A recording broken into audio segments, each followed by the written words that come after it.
Hello, let us continue with our session on multidrug resistant organisms. Multidrug resistant organisms includes ESBL, AMSIN, carbapenemas. The resistance occurs because of the production of the drug resistance enzymes such as and MC, carbapenemas, others. The suffix AX is used to represent the enzyme. Based on the surface specificity, DSBL, carbapenemas, AMSIN, also cylinders have different substrates such as penicillin, cephalosporins, or beta-beta combinations of carbapenemas. So based on the MIC cutoff, the MIC cutoffs helps in the detection of the ESBL, AMSIN, carbapenemas. We have different antibiotics used to determine that if there is a synergy, and if because based on the synergy, the yes identified. If it is yes, the synergy is yes, then there should be more than threefold or twofold concentration decrease in the MSC. If there is no threefold decrease in the concentration in the MSC, then the synergy is absent.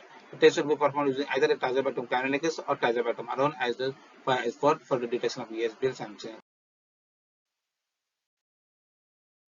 Genotype detection of ESBL and carbapenem is also possible because with technologies such as PCR and sequencing, where actually it is more limited to epidemiologic information. Micro array also can be employed with the limitations in the number of resistant genes targeted. Whole genome sequencing is another technology which can be used for the detection of the resistant enzymes, which is well coded and complete databases are needed for a whole genome. Beta lactamase comes in thousands. There are various examples of beta lactamase such as ESBLs, AMCs, and carbapenemas. As you can see from the chart, there are different types of ESBLs and AMCs and carbapenemas. Each type is further divided into variants such as CTX M1, CTX M2, CTX M1 and 2. The correct nomenclature include, for example, BLA CTX M1, so it is because of the protein CTX M1 and other such. The features to remember the resistant to beta in antibiotics in E. coli and other antibiotics is mainly due to enzymatic inactivation of drug. ESBL, AMC, and carbapenems are enzymes that inactivate beta-lactam antibodies. They differ for substance specificity. Phenotypic and genetic methods can be used for detection of ESBL, AMC, and carbapenems. What is ESBL? ESBL are still susceptible to cefamycins like cefoxitin and cefotitin, carbapenems, and imipenem, meropenem. Carbapenems are the drug of ESBLs are like the harbingers of. And now let's say about limited clinical use of coercion is because of the nephrotoxicity and neurotoxicity. It is mainly used in the production and animal husbandry. The resurgence in the last decade of coercion is because of the multidrug resistant enterobacterial pseudomonas and acinetobacter species. The total consumption of coercion in humans has doubled in some of the European countries in the last decade, following the rise in the gram-negative resistance. Coercion is among the highest priority critical and important antimicrobials as per WHO studies. E. coli, Salmonella, Klebsiella, Acinetobacter, Enterobacter species, Pseudomonas, Haemophilus influenza are prioritized for use of coercion. However, coercion is intersect resistant in bacteria such as gram-positive bacteria, Proteus, Serratia, and a few others. Acquired coercion resistance is mainly the consequence of LPS modifications and inaccessibility. Chromosomal mutations affecting PHO, PQ, and PMRA-AB are another some reasons.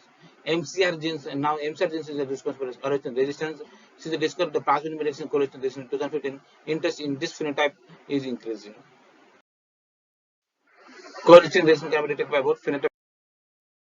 This includes dilution methods for coercion testing, which include broad microdilution.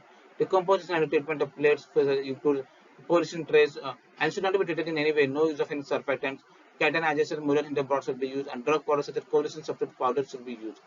Evaluation of the commercial systems is available only on UCAST website. Dilution methods are the one different type of test currently recommended for coercion resistance. Other methods include selective agar such as super polymyxin and rapid polymyxin NP test. The routine test methods include diffusion methods, but however they are not reliable. Up to 30% errors happen. Quality control is very essential in definitive method for detection of the coercion resistance. Quality control of coercion must be performed with both susceptible quality control strains such as E. coli 80cc 25922 or Pseudomonas aeruginosa 80cc 27853, and with the coercion resistant E. coli NCTC 13846. Based on detection of the chromosomal mutation, there are genotypic methods that is for detection of coercion resistance.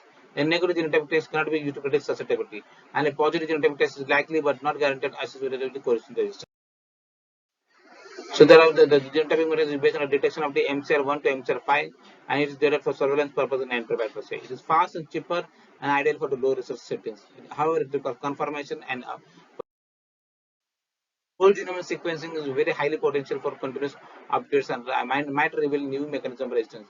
screening of both known and unknown point mutation in target genes is possible, and it is possible that not yet described point mutation in a PMRB system is the cause of coresistant resistance.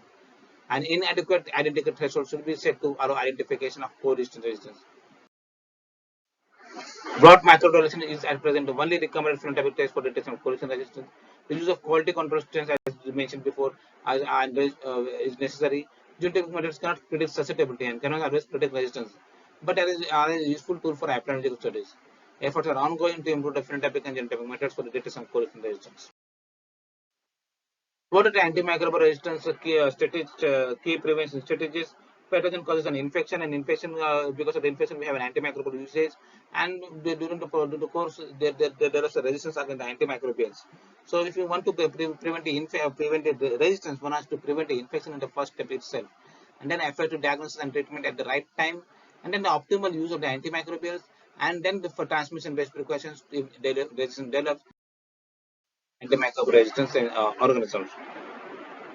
The further step to prevent antimicrobial resistance includes vaccination, then get the devices out, such as get the catheters out, diagnose and treat the infection effectively, target the pathogen and access the experts.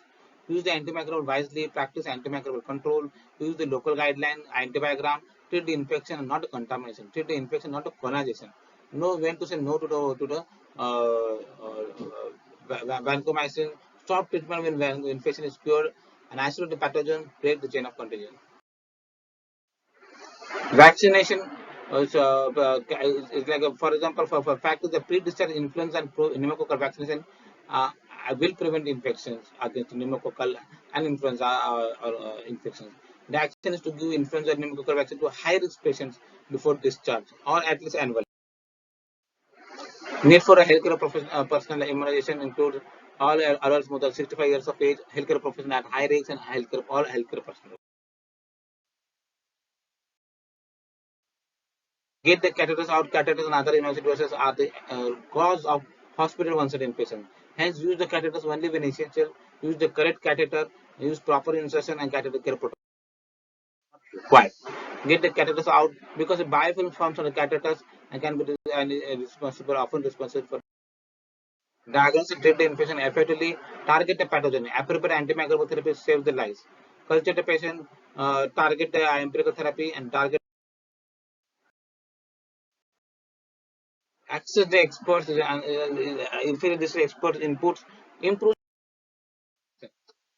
infectious specialists, infection professionals, clinical pharmacologists, surgical infection experts, microbiologists, and pharmacists. Then multidisciplinary team activities and strategies helps in the optimal patient. Then practice antimicrobial control. Programs to improve antimicrobial resistance are use the local data such as the antibiogram. The prevalence of the resistance varies from time to time, from department, from patient to patient. So this Anderson antibiogram helps in guiding the for the empirical therapy. And treat and most important, treat the infection, not the contamination or pollination. Major cause of the antimicrobial misuse or irrational use is the treatment of the contaminated cultures. So use the proper antisepsis for blood and other cultures. Culture the method of blood, not the skin or the catheter herb. Use proper method to obtain and process. Treat the infection, to repeat again, and not the contamination or colonization. Treat the bacterium and not the catheter tip.